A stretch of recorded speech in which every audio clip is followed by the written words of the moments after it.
الذين يتلون كتاب الله وأقاموا الصلاة وأنفقوا مما رزقناهم سرا وعلانية يرجون تجارة لن تبور ليوفيهم أجورهم ويزيدهم من فضله إنه غفور شكور.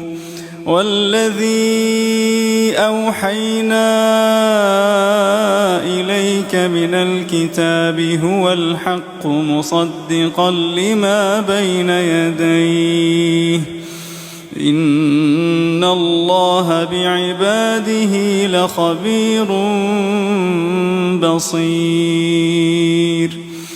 ثم أورثنا الكتاب الذين اصطفينا من عبادنا فمنهم ظالم لنفسه ومنهم مقتصد ومنهم سابق بالخيرات بإذن الله ذلك هو الفضل الكبير.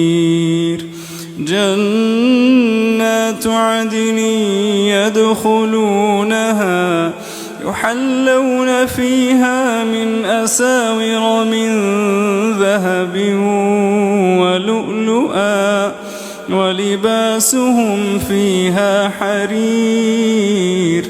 وقالوا الحمد لله الذي أذهب عنا الحزن إن ربنا لغفور شكور.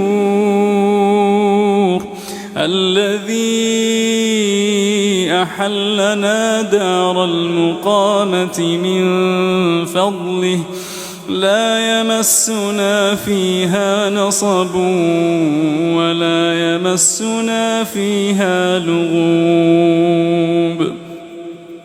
والذين كفروا لهم نار جهنم لا يقضى عليهم فيموتوا ولا يخفف عنهم من عذابها كذلك نجزي كل كفور. وهم يصطرخون فيها ربنا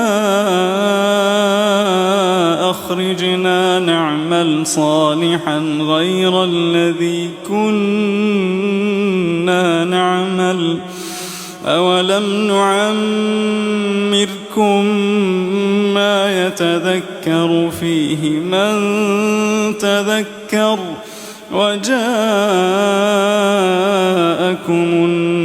النذير فذوقوا فما للظالمين من نصير.